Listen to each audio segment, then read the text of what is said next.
When my daughter Sarah told me on the phone that she was too busy to visit me in the hospital, I hung up and made 2 calls, one to my lawyer, the other to the bank. Within 48 hours, my $2.3 million fortune had a new destination, and that was just the beginning of my revenge. You won't believe what this woman did after she found out she'd lost everything. But first, let me tell you how we got here. My name is Robert Mitchell. I'm 68 years old, and for decades I believed that family was everything. I built an empire from scratch, a chain of 5 hardware stores in Ohio, working 14 hours a day, 7 days a week, to provide the best for my only daughter. Sarah grew up in ever larger houses, in ever better neighborhoods, with everything money could buy. But there, lying in that hospital bed after my second heart attack, staring at the ceiling at 3 in the morning, I understood one thing. Love that isn't reciprocated becomes humiliation, and humiliation has an expiration date. Sarah was 34 years old, lived just 20 minutes away in Westerville, in a $400,000 house that I paid for as a wedding gift. She drove a BMW that I financed. Her children attended an expensive private school that I paid for. But when her father was alone in a hospital room, facing the very real possibility of dying, she was too busy to show up. Busy with what? Lunches at country clubs paid for with the $3,000 monthly allowance I sent? Trips to Europe that I financed? The personal trainer and the beautician that were coming out of my own pocket? It was at that moment, listening to the beeping of the machines and the sound of my own irregular heartbeat, that I made the decision that would change everything. If my daughter thought I was expendable while I was alive, she was about to find out what it truly meant to lose me. Because it's one thing to not value what you have. It's quite another to discover that you'll never have it again. "Hi, Dad." Sarah's voice sounded distant, as if she were doing me a favor just by answering. I was at Henry Ford Hospital in Columbus, connected to a machine that monitored every beat of my damaged heart. "Sarah, daughter, I'm in the hospital. I had another heart attack last night. The doctors said it was more serious this time." My voice came out weaker than I intended. The truth is I was scared. Scared of dying alone. Silence on the other end of the line. I could hear background noises, music, conversation, laughter. She was somewhere having fun while I struggled to breathe properly. "Dad, this is terrible, but I can't come over today. I have that meeting with the mothers from Tommy's school, remember? It's about the graduation trip you're sponsoring. I can't miss it. That meeting of the mothers, to discuss a trip that I was going to pay for the children that I was supporting, while I was hospitalized. Sarah, I almost died. Can't you cancel a date?" There was desperation in my voice now, and I hated it. "Dad, you always exaggerate these things. The last time you said you were dying, it was just high blood pressure. Besides, Marcus has that important meeting at the law firm, and I promised I'd be there. You understand, right? Marcus, the husband who never worked a single day since marrying my daughter. The lawyer who lived off small cases and the money I sent him monthly. His most important meeting was probably choosing which resort they would spend their next vacation at with my money. So, tomorrow, I tried again, hating how pleading my voice sounded. "Tomorrow is Monday, Dad. Tommy and Emma have tennis lessons, then swimming lessons, then French class. You know how busy it is. Classes that I paid for, all the courses, all the activities, all the perks that kept my daughter too busy to visit her father in the hospital. And what about the weekend? Oh, Dad. Marcus managed to get a reservation at that spa on Kiowa Island. You know how hard it is to get a spot there. We've already canceled twice because of your drama. My dramas. 2 heart attacks in 6 months were dramas. That's when I understood. To Sarah, I was no longer a father. I was a checking account that made a scene when it wanted attention. An inconvenient ATM that had the audacity to want love in exchange for money. "That's fine, daughter. Enjoy the spa." My voice was different now. Calm, cold. "Thank you for understanding, Dad. You've always been so understanding. That's why I love you." She hung up before I could answer. Her love had a very specific price. $3,000 a month, plus extras for emergencies, plus expensive gifts, plus a life of luxury she never had to earn. It was there that I realized that love has an expiration date, and mine had expired a long time ago. Lying in that hospital bed, I started doing the math. Not the medical bills. I didn't even worry about those anymore. The accounts of my generosity. The numbers I'd never stopped to add up because I thought I was investing in family. Sarah's house cost $420,000. I bought it outright in 2019 as a wedding gift. So you can start your lives debt-free, I said at the time. Sarah cried with emotion, hugged me, and said I was the best dad in the world. Her BMW X5, $68,000. I paid in cash because she said it was dangerous to drive an old car. The safety of your grandchildren is priceless, Dad. The boys' private school, $2,400 a month per child. 2 children, $4,800 a month that had been automatically debited from my account for the past 4 years. They need a quality education, Dad. You don't want your grandchildren to fall behind. The monthly allowance, $3,000 religiously deposited on the first of each month. Only until Marcus takes off in law, Dad. It's temporary.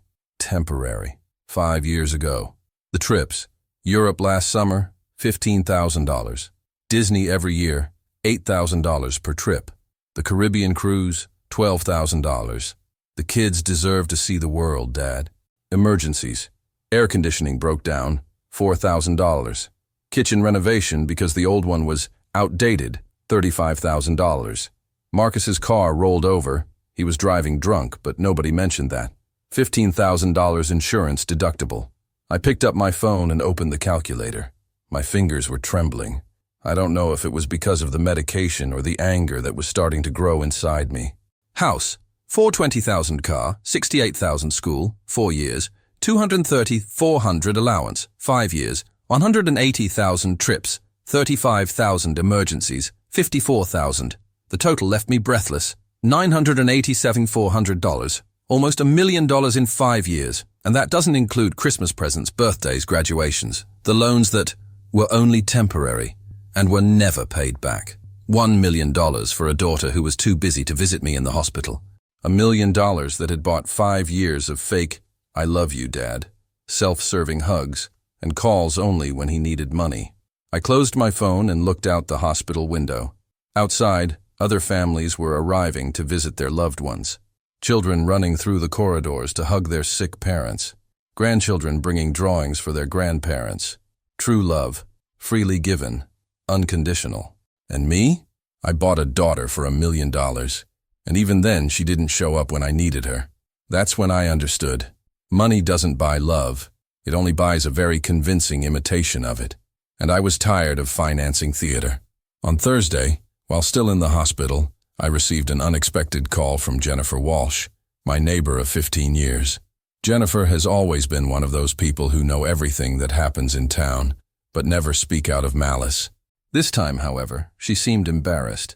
"Robert, I didn't want to bother you at the hospital, but I thought you should know something." "What is it, Jenny?" "I was at the Starbucks on Polaris yesterday, and I heard Sarah talking to 2 other women. They didn't see me. I was at a table behind them." My stomach clenched. "What did she say?" Jenny hesitated. "Robert, maybe it's better if you don't know. You're recovering and—" "Jenny, speak." "She said you were making a drama out of it again with this heart attack story. She said that every time you felt lonely, you invented some health emergency to get attention, and that she was tired of being emotionally blackmailed." The words hit me like a punch to the gut. Emotional blackmail. 2 real documented heart attacks requiring hospitalization were emotional blackmail. "There's more," Jenny continued, clearly uncomfortable. "One of the women asked if she didn't feel bad for not visiting you. Sarah laughed and said you were too good to be calling and demanding attention." Demanding attention. "Robert, I'm so sorry. I know this isn't my place.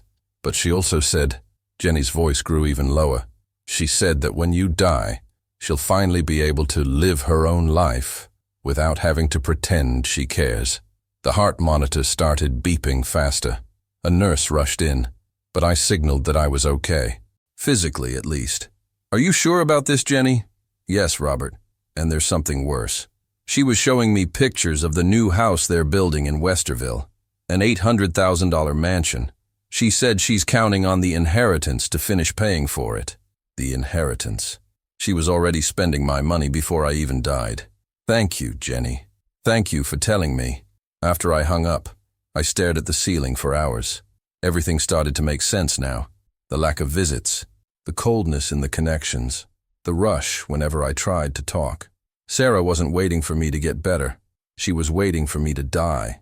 Every "I love you, Dad," over the past few years, had been a calculated lie to keep the money flowing. Every forced hug, every fake smile at the Sunday lunches I paid for, every "thank you, Dad, you're the best," when I covered yet another emergency. She was counting down the days until my death like someone counting down the days until vacation. And the new house? The $800,000 mansion she was building with my advance inheritance? That was the last straw. My daughter wasn't just wishing for my death, she was making financial plans for it. I picked up the phone and called the only man I could still trust, Harold Stevens, my lawyer of 20 years.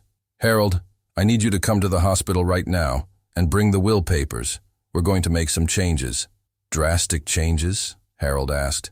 "Changes that will teach my daughter the difference between loving and inheriting."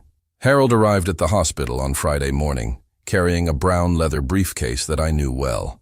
The same briefcase where my current will was kept, leaving everything to Sarah. The entire empire I had built in 40 years. All the properties, all the investments, all to the daughter who was too busy to visit me. "How are you feeling, Robert?" Harold sat down in the chair next to my bed, his expression worried. Better than ever, actually. And it was true. For the first time in years, I saw everything clearly. "Harold, I need you to tell me something honestly. In the current will, how much would Sarah receive if I died today?" Harold opened the folder and leafed through some papers. "Let's see.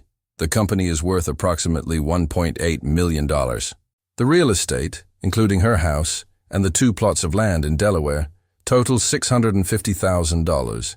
The investments and checking accounts, $480,000. In total, she would inherit about $2.93 million and almost $3 million. Enough money for her to never have to work a day in her life again. Enough money to maintain the princess lifestyle I was funding, only now forever." "And does she know about these values?" Harold hesitated. "Well, you know she always asks about family planning when we go to review the documents. I believe she has a pretty good idea of what's involved." Of course I did. Sarah was always good with numbers when it came to my money. "Harold, I want to make complete changes. Today." "What kind of changes?" I took a deep breath, feeling a freedom I hadn't experienced in years. "First, Sarah is completely out of the will. Not a penny for her." Harold almost dropped the papers. "Robert, are you sure? Maybe it would be better to wait until you leave the hospital. Think about it more calmly. I've never been so sure of anything in my life. Second, I want everything to be divided among 3 institutions: St. Jude Children's Hospital, the Wounded Warriors Project, and the Columbus City Rescue Mission. 1/3 for each. Robert, this is a very drastic decision. Sarah is your only family." I laughed, and the sound came out bitter. "Family? Harold, my family is building an $800,000 mansion counting on my death. My family told a table full of strangers that they can't wait for me to die so they can live their own lives. That's not family. That's investment." Harold looked at me as if I had gone mad. "But surely there's another explanation." "The explanation is that I created a leech. For 30 years I confused buying love with receiving love. Now she thinks she's entitled to my money even without giving me 5 minutes of her time." I leaned against the bed, feeling an energy I hadn't felt in months. "Do you know the difference between a real daughter and an heiress, Harold? A daughter shows up at the hospital when you need her. An heiress shows up at your funeral to divide up the inheritance. And the grandchildren? Tommy and Emma? My grandchildren barely know me because their mother only introduces me as the grandpa who pays the bills? Harold, these kids don't even know my full name. To them, I'm just the man who sends money every month." Harold remained silent for a moment, processing everything. Finally, he sighed. "If this is what you really want, we'll need to do everything properly. Document your reasons, ensure there are no legal challenges. Perfect. And Harold, I want a specific clause in the will. If Sarah tries to contest the decision, she automatically forfeits any right to anything I own, not even my wristwatch. It was there that I understood that freedom isn't about having money to do whatever you want. Freedom is about having the courage to stop doing what you no longer want to do." On Sunday morning, while still in the hospital, my phone rang. Sarah, finally.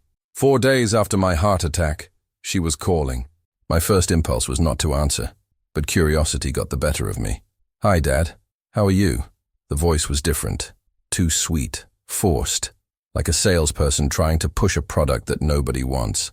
I'm alive, Sarah. Oh, that's great. Look, Dad, I'm so sorry I couldn't come this week. It's been incredibly hectic.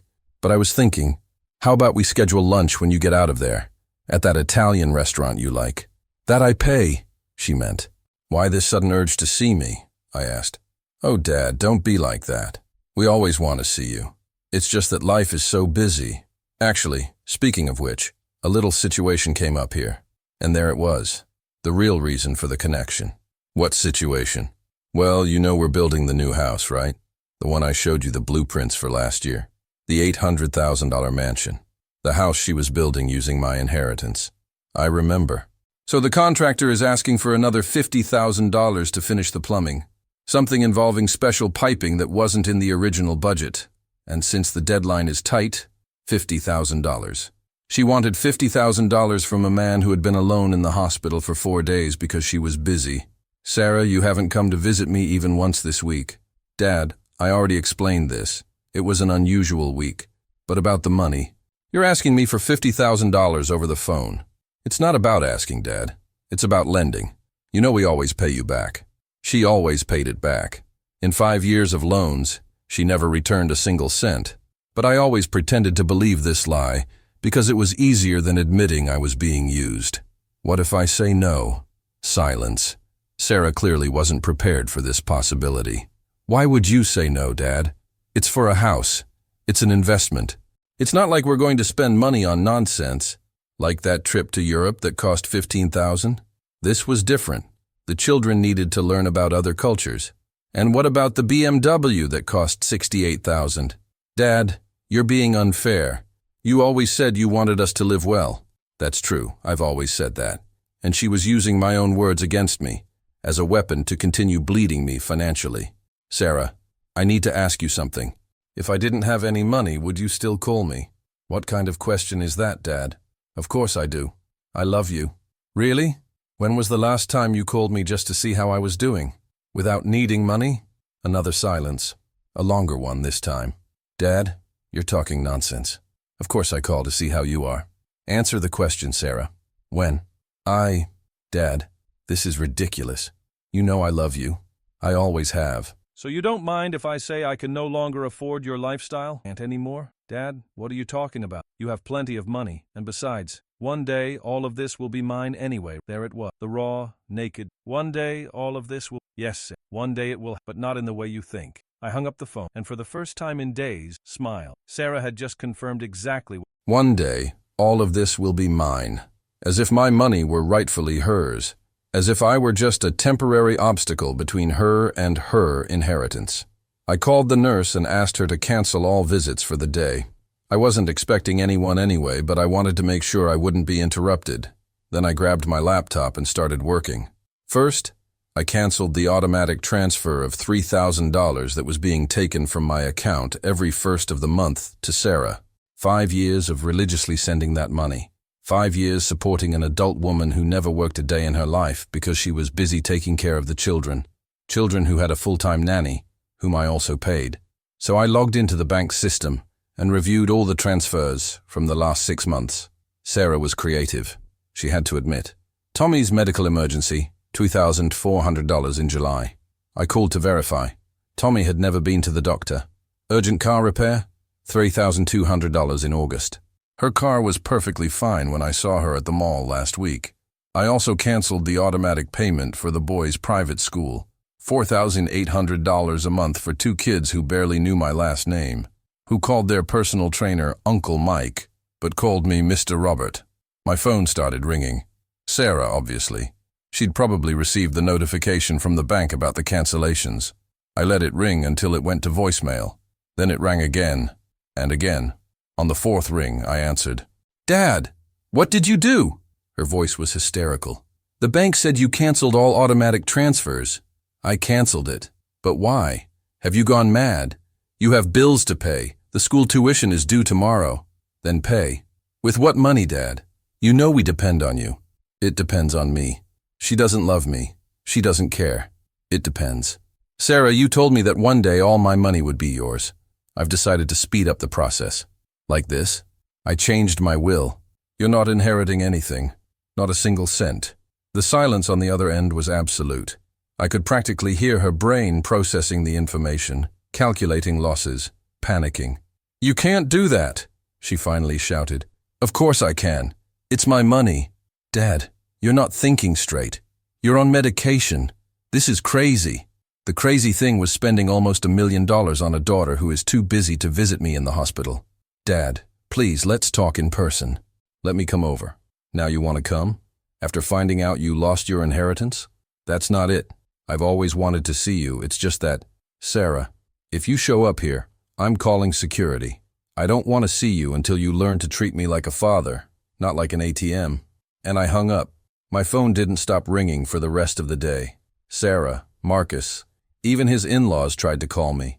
I ignored them all. For the first time in years, I felt in control of my own life. Monday, 6:30 a.m. I was having coffee in my hospital bed, reading the news on my tablet, when a nurse came to tell me that I had family in the reception area wanting to see me. I said I don't want visitors. "They're being very insistent, Mr. Mitchell. Your daughter brought the children. She says it's urgent." The children. Sarah was using Tommy and Emma as human shields. Typical of her. "Send them away." "Mr. Mitchell, they're causing a bit of a commotion at reception. Perhaps it would be better." 10 minutes later, my door burst open.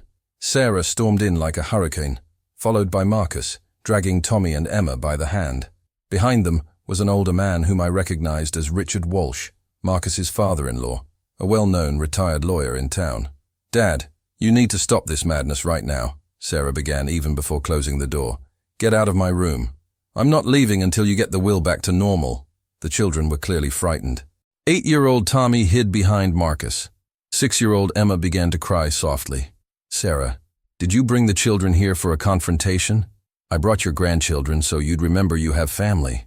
Richard Walsh stepped forward, with the intimidating posture of someone accustomed to ruling in court.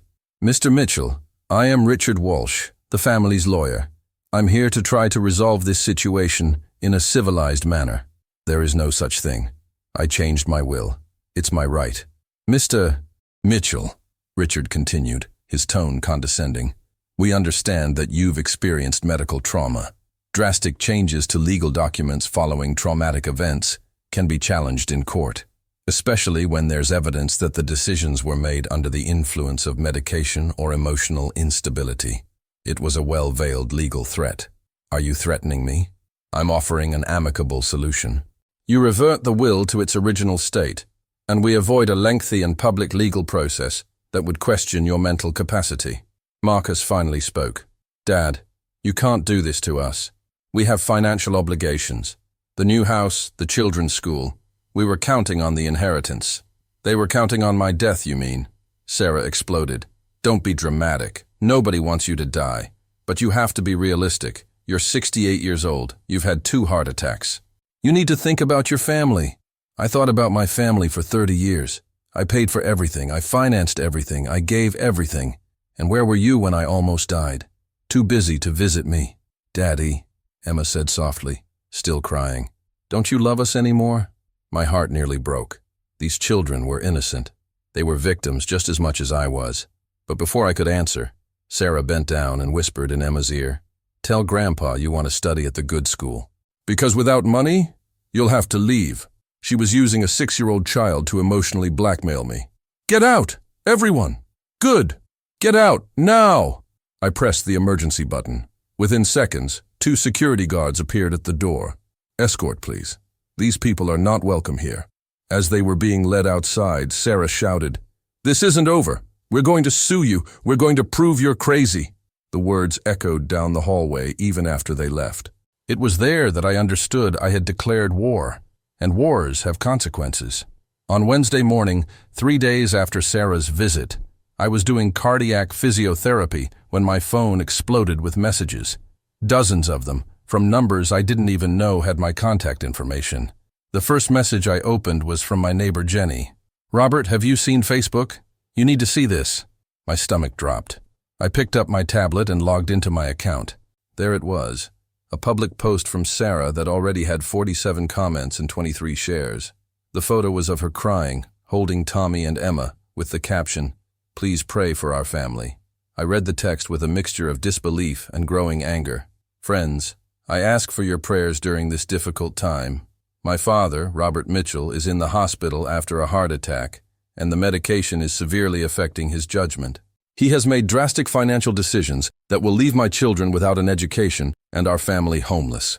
We are desperate because the man who has always been our protector and provider now doesn't recognize us as family. Doctors say it's common for patients with heart problems to experience personality changes, but it's devastating to see someone you love become a completely different person. Tommy and Emma don't understand why their grandfather, who always loved them, no longer wants to see them. How do I explain to a 6-year-old that she might have to leave the only school she knows because her grandfather isn't the same anymore? We ask for prayers for my father's recovery, not only physically but mentally, and that the family he has always loved will once again mean something to him. Pray for Dad. Family first. Heart patient. I read it twice to make sure I wasn't hallucinating. Sarah had painted a perfect picture. The old madman under the influence of medication, abandoning the loving family that had always cared for him. No mention of the nearly $1 million I had spent on them. Not a word about her being too busy to visit me. The comments were even worse. Praying for you, Sarah. It must be so hard to see your father like this. My father had the same thing after his stroke. The medication makes them paranoid. Have you consulted a lawyer? He may be being manipulated by someone. How sad. He was always so generous with his family. She had crafted a perfect narrative. The generous patriarch who went mad and abandoned his dependent family. I was the villain. They were the victims. My phone rang. Harold, my lawyer.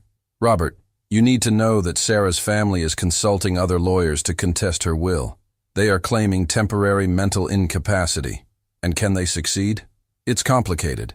They're going to try to prove you were under the influence of medication when you made the decision. They're going to bring in experts to say that heart patients have impaired judgment. Harold, I've never been so clear-headed in my life. I believe you, Robert. But they're going to try to create a convincing narrative, and this Facebook post is helping them. I went back to Sarah's post. It now had 73 comments and 41 shares. The story was spreading like wildfire. Within hours, half of Columbus would know that Robert Mitchell, the man who built a successful chain of stores, had gone crazy and abandoned his family. It was at that moment that I understood that Sarah wasn't just fighting for the money. She was fighting for the narrative. She wanted everyone to believe that she was the victim, not me. But two people can play this game. And I was about to teach my daughter that reputation is like glass, very easy to break. I left the hospital on Thursday with a plan. Not the emotional plan of a wounded man, but the strategic plan of a businessman who built an empire from scratch. Sarah wanted a war of narratives. I was going to give her exactly that. First, I went straight to my accountant's office, David Chen. David had been my right-hand man financially for 15 years and knew every transaction I had made for Sarah. David, I need a detailed report. Everything I've spent on Sarah over the last 5 years. Every transfer, every payment, every penny, with dates, amounts, and descriptions. David looked at me worriedly. Robert, are you okay? I heard that. Am I crazy? Did the medication make me paranoid? I've already seen Facebook, David. Well, Sarah posted some things that... David, you've been working with numbers for 30 years. What do the numbers say about my relationship with Sarah? He sighed and turned on the computer. When you put it that way. Robert, over the last 5 years you've transferred a total of $987,400 to your daughter. That doesn't include direct gifts like the house and the car. And how many times did she pay me back a loan? David checked the records. 0 times. And how often did she contact me when she didn't need money? David remained silent, analyzing the screen. Based on our emails and call logs, practically never. All of her communications are related to financial requests. Print everything, every statement, every transfer receipt, every email. I want complete documentation. My second stop was at Delta Communications, a public relations firm I knew well. They had handled the marketing for my stores for years. Margaret, I told the principal, I need a favor, and I'm willing to pay well for it. Margaret Foster had known me for a decade. She knew I wasn't a man of impulsive decisions. What do you need, Robert? My daughter is trying to portray me as a crazy old man on social media. I want to tell my side of the story, in a professional, documented, and irrefutable way. This is a very public family feud, Robert. Are you sure? Margaret, do you have children? I have. If your children spent almost $1 million of your money in 5 years, and then didn't have time to visit you in the hospital, what would you do? Margaret didn't answer immediately. Then she nodded slowly. Let's make a video. Not in the style of an angry response, but in the style of a professional testimony.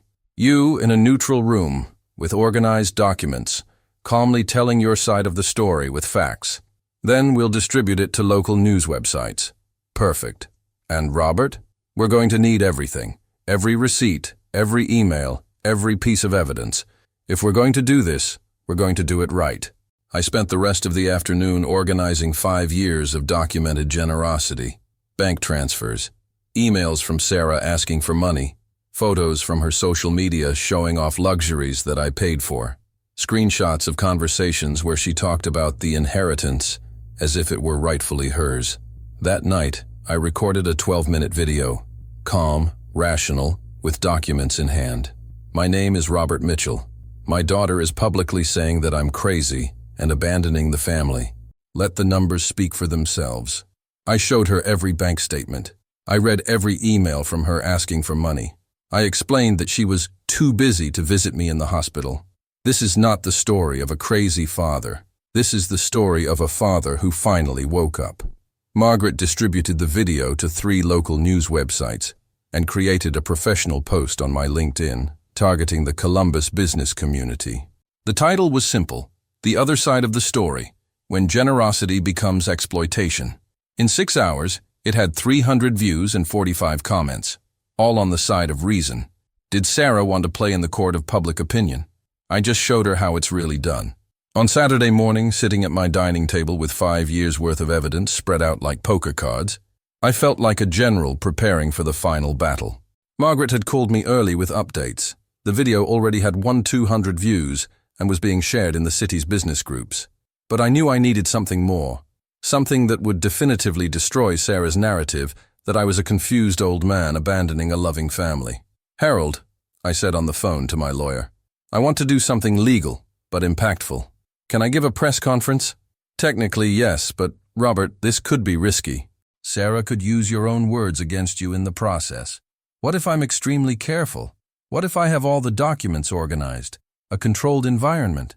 Harold thought for a moment. If you're factual, if you maintain a respectful tone, if you only present documented evidence, it could work in your favor. Then let's do it. I called Margaret. I want to do a press conference, something professional, where I can present evidence and answer questions from the press. Robert, this is a huge risk. One wrong word and Margaret, my daughter, turned me into a villain in a story she created. I want people to see the facts, all of them. We spent the rest of Saturday preparing. Margaret managed to reserve a room at the downtown conference center for Monday at 2 p.m. She invited reporters from the Columbus Dispatch, ABC 6, and Business First. She also invited some influential business people in the city, people who had known me professionally for decades. Sunday was dedicated to organizing the evidence. I created a folder for each journalist containing copies of all bank transfers to Sarah, $987,400 over 5 years, receipts for the house I bought for her, $420,000, documentation for the BMW I financed, $68,000, extracts from the children's private school, $230,000 in 4 years, screenshots of Sarah's Facebook posts showing off the luxuries I was paying for. Screenshot of the conversation where she said, "One day all of this will be mine," medical documentation from the hospital, proving that I was mentally competent when I changed my will. But the centerpiece would be something Margaret suggested, a visual timeline. Robert, let's create a large poster showing 5 years of generosity versus 5 years of ingratitude. On one side, how much you gave. On the other, how many times she visited you spontaneously, called you without asking for money, included you in family events. We worked late into the night on Sunday organizing the presentation. The contrast was devastating. Generosity, 180 monthly transfers of $3,000, 47 times to emergency loans, never repaid 4 cars bought or financed 1 house bought in cash, hundreds of gifts for grandchildren. Reciprocity, 0 loans repaid, 0 spontaneous visits in 2 years, 0 invitations to important family events, 0 calls just to see how I was doing. 4 days alone in the hospital while she was busy. On Monday morning, I dressed as if I were going to a board meeting. Navy blue suit, discreet tie, confident posture. I was no longer the rejected father begging for crumbs of affection. I was Robert Mitchell, a successful businessman, presenting a business case. Arriving at the conference center, I saw that Margaret had done a good job. 7 journalists, a cameraman, and about 15 people from the business community. Among them, I recognized 3 members of the Chamber of Commerce's board of directors. "Gentlemen," I began, looking directly at the cameras, "thank you for coming. In recent days, a story about me has been circulating on social media.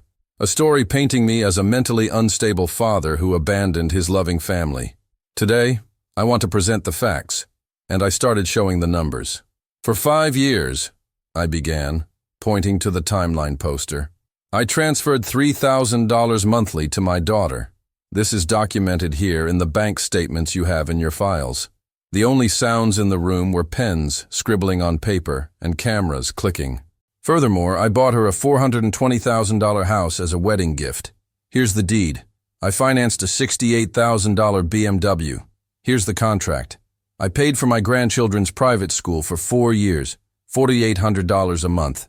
Here are the receipts." Linda Morrison of ABC6 raised her hand. "Mr. Mitchell, your daughter claims you are suffering from mental confusion due to your heart medication. What is your response to that?" I smiled and picked up a different folder.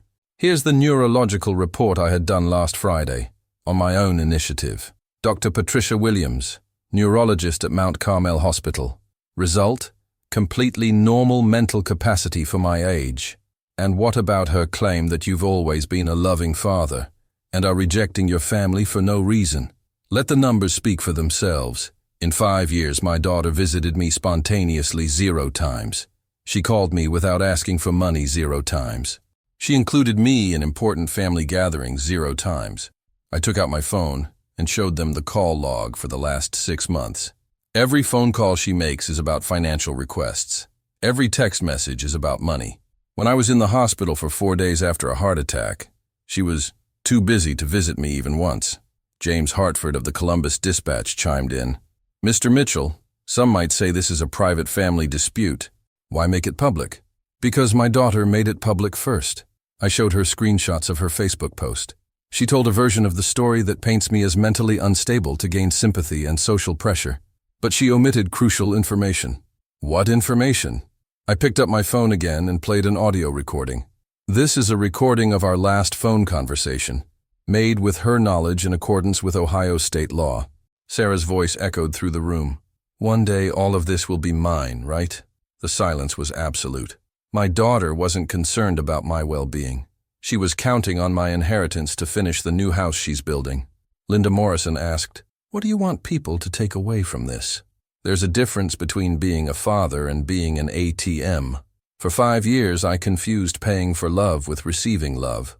My daughter received $3,000 a month, but she didn't have 5 minutes to visit me in the hospital. "And your grandchildren?" That question hurt, but I was prepared. I love Tommy and Emma more than anything, but they barely know me as a person. To them, I'm just the grandpa who sends money. When my daughter brought them to the hospital, it was to emotionally blackmail me, not out of genuine affection. Michael Stevens, a businessman I'd known for 20 years, asked, "Robert, don't you think you're being too harsh? Family is family." Michael, let me ask you something. If your children spent almost $1 million of your money in 5 years, never paid anything back, and when you were in the hospital they were too busy to visit you, would you still say, "Family is family"? Michael remained silent. Do you know the difference between family and business? Family should be based on unconditional love. Business is based on transactions. I discovered that for 5 years I was in a transaction disguised as a family. I ended the press conference by showing one last piece of evidence. My new will. All my assets are now going to charities, St. Jude Children's Hospital, Wounded Warriors Project, and Columbus City Rescue Mission. Institutions that truly help people, not those that feign a love for money. When I left the room, I knew I had completely changed the narrative. I was no longer the crazy old man. I was the intelligent businessman who had finally stopped being used. On Tuesday morning, I was having coffee in peace when Margaret called, her voice animated. "Robert, you need to see the repercussions of the press conference." The video of the interview had been shared 847 times on Facebook. The Columbus Dispatch article was on the front page of the business section. But what was most revealing were the comments on Sarah's original post. "I just saw your father's press conference. How embarrassing, Sarah.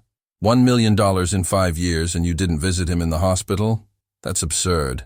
I always found it strange how well you all lived without ever working. Now I understand why my husband always said you were a gold digger. The best one of all. Sarah, aren't you ashamed of yourself? You should be apologizing, not pretending to be a victim." The post that previously had hundreds of supportive comments was now being attacked from all sides. People had seen the numbers, heard the recording of our conversation, and understood who the real victim was in the story. Margaret continued, "You have more. Remember Catherine Wells, that socialite who organizes the city's charity events? I knew Catherine. Rich, influential, owner of one of the most beautiful houses in Westerville. She called asking if you would be interested in being honored at the next charity dinner. She said that what you did showed dignity and principles that are rare these days. Interesting. A week ago, I was the crazy dad. Now I'm being invited to social events. And Sarah? Well, let's just say the social reaction hasn't been very kind to her. On Wednesday, I was at the supermarket when I ran into Patricia Morgan, an acquaintance from the church we used to attend years ago. Robert, she approached with an expression somewhere between pity and indignation. I saw everything that happened. I can't believe Sarah did this to you. Thank you, Patricia. You know, I always thought it was strange how she and Marcus lived so well without really working. Now it all makes sense. She leaned in as if to tell a secret. And I heard they're having serious financial problems right now. What kind of problems? Well, Marcus showed up at the bank office on Monday trying to get an emergency loan. He said they had temporary cash flow. The manager laughed in his face. Without my financial help, reality was hitting hard. And there's more, Patricia continued. Sarah was removed from the school's mothers group. Apparently, other mothers were uncomfortable after seeing how she treated you. On Thursday, I received an unexpected call from David Preston, the principal of Westerville Academy, where Tommy and Emma studied. "Mr. Mitchell, I need to talk to you about the situation with your grandchildren's account." "What situation?" "Well, we haven't received this month's payment. When we contacted Sarah, she said you were temporarily unavailable and asked to extend the deadline. David, I've canceled all school payments. I'm no longer responsible for the children's education." Silence on the other end. "Mr. Mitchell, I understand there was a family situation, but the children, David, Tommy, and Emma have 2 parents who are able to work. It's not the grandfather's responsibility to pay for private school when the parents themselves can't. But they've been here for 4 years, and I paid for all 4 years of those payments. Now it's up to their parents." On Friday, Jenny, my neighbor, told me the best part. "Robert, did you hear that Sarah and Marcus put their new house up for sale? That mansion they were building? Serious? He became a broker yesterday. Starting price of $750,000. But I heard they're accepting any reasonable offer. They need the money fast." It was there that I understood the true impact of my decision. I hadn't just cut off their money. I had cut off their entire lifestyle. Without my financial help, they discovered they couldn't maintain the luxurious life I was funding for even a month. 5 years building sandcastles with my own money. 1 week for it all to collapse when the tide turned. 2 weeks after the press conference, I was organizing my investments when Harold called with news that left me feeling both sad and happy. "Robert, Sarah, and Marcus have filed for personal bankruptcy." Bankruptcy. In 14 days without my financial help, they had gone completely broke. "What do you mean, Harold?" "Apparently they were using your money not only to pay current expenses, but also to cover previous debts. Credit cards, personal loans, financing you didn't even know existed." I sat in the armchair processing the information. "How much do they owe?" "According to the documents I obtained, it's around $340,000. That's excluding the mortgage on their current house and what they've already spent on the new one. $340,000 in hidden debts. While I religiously sent $3,000 a month, they were spending much more than that and accumulating debt, waiting for my inheritance to pay it all off." "And there's more," Harold continued. "The bank foreclosed on the house you bought for them. They stopped making payments as soon as you canceled the transfers. The $420,000 house I bought outright. They had taken out a second mortgage on it without telling me, using my gift as collateral for more loans. Harold, did they use my gift as collateral for other debts? Exactly. And now, they've lost everything. I should have been happy. But the truth is I felt sad. Not for Sarah and Marcus, but for the children. Tommy and Emma were going to have to change houses, schools, their entire lives because of their parents' irresponsibility. On Saturday, I received a call I wasn't expecting. It was Marcus, his voice completely ruined. "Mr. Mitchell, I know you don't want to talk to us, but I need to try. What do you want, Marcus? The children, they're going to have to leave school. We're losing our house. She's very ill, Mr. Mitchell. And? I know we deserve this. I know we treated you badly, but the children are not to blame." It was true. Tommy and Emma weren't to blame for having parasitic parents. "Marcus, where are you going to live?" "She's staying with Sarah's parents temporarily, but it's far away. The children will have to change schools, lose all their friends." I sighed. "Marcus, I'm going to make you a unique offer. I'll pay for 3 months of private school for the children. That gives you time to get organized, but on one condition." "Any condition, Mr. Mitchell." "Sarah, write me a letter of apology. A real letter, not a WhatsApp text. Acknowledging what you did, sincerely asking for forgiveness, and taking responsibility for your own mistakes. And then you two get real jobs. I accept, Mr. Mitchell. I accept completely. And Marcus, this is the last time I'll help. There are no second chances after this." On Monday, I received the letter. 3 handwritten pages in Sarah's handwriting, which I'd known since she was a child learning to write. "Dad, I ask for your forgiveness from the bottom of my heart. I know I don't deserve it, but I need you to know that I understand my mistakes. For years, I treated you like a bank, not like a father. I got so used to your generosity that I forgot to reciprocate with love, respect, and presence." The letter went on to admit every mistake, every act of ingratitude, every moment in which she had used me without valuing me. I understand now that love cannot be bought or sold.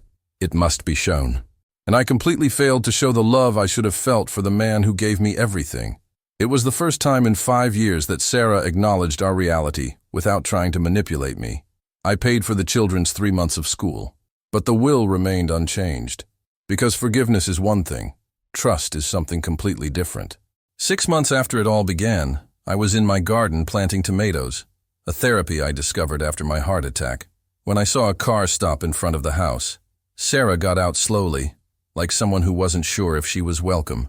She was different, thinner, without the expensive clothes, without manicured nails. She seemed human, vulnerable. For the first time in years, she looked like the daughter I raised, not the gold-digging woman she had become. "Hi, Dad." I continued digging in the soil without lifting my eyes. "Sarah, can I sit down?" I pointed to the garden chair next to her. She sat on the edge, her nervous hands in her lap. "I came to tell you a few things." I waited in silence.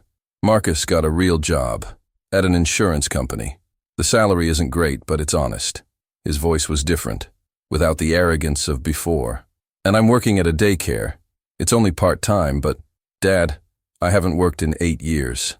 And how's it going?" "Difficult." She laughed humorlessly. "Very difficult. The children cry, the parents are demanding, and I earn in a month what you gave me in a week." I finally looked at her. And, Dad, I understand.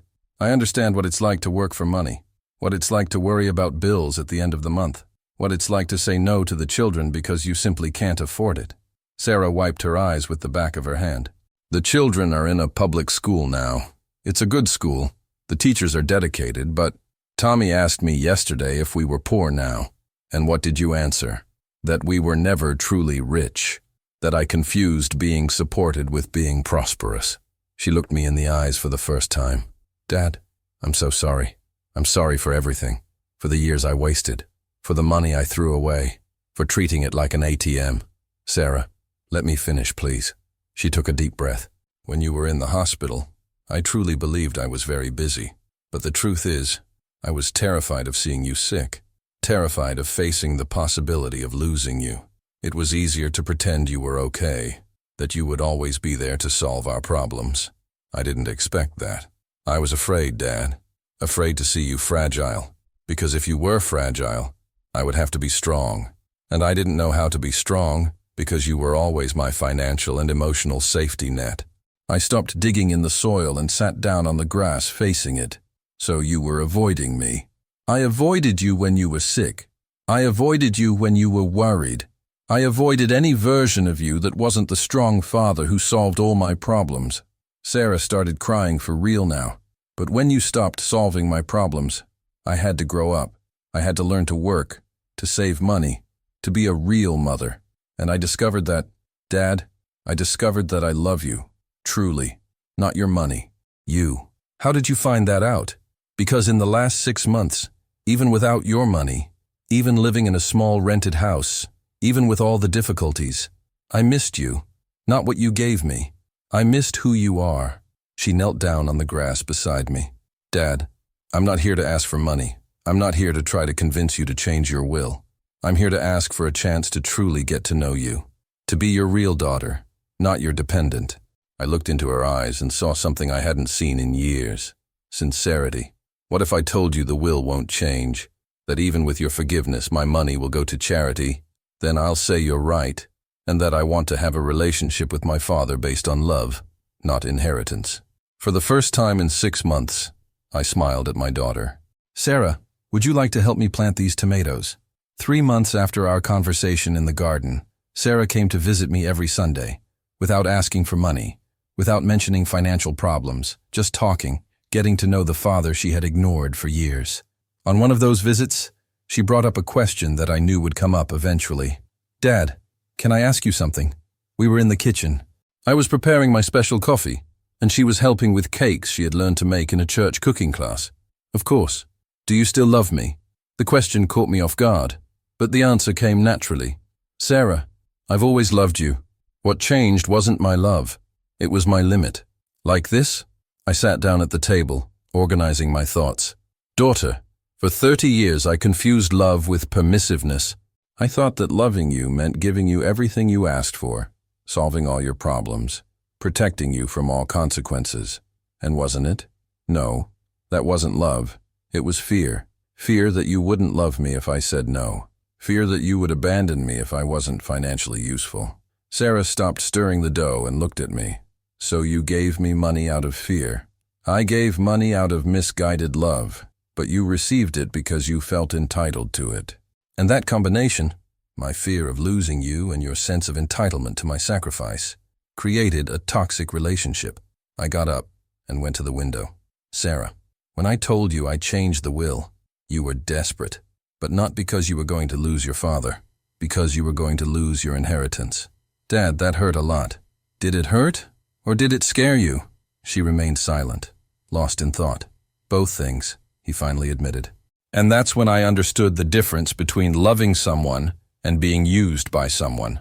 True love survives the loss of benefits. Self-interest does not.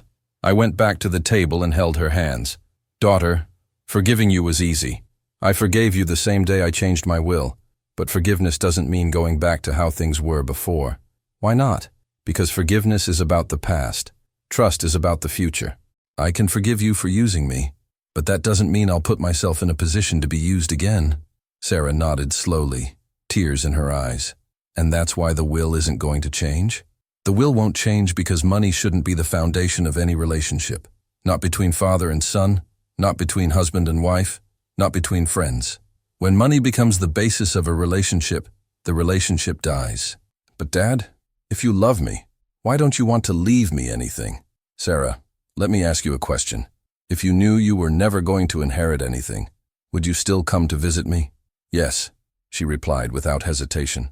So you've already inherited the only thing that matters, a genuine relationship with me. The rest is just paperwork. I stood up and hugged my daughter. Daughter, my legacy to you is not money.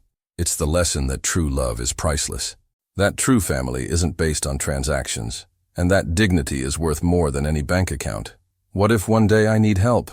If you need help, we can talk, as family, not as a checking account or dependent. But first, try to solve it on your own, because that's what adults do. Sarah hugged me tightly. Thank you, Dad. For what reason? for teaching me the difference between being loved and being supported. That's when I understood, sometimes the greatest gift you can give someone is to stop giving gifts.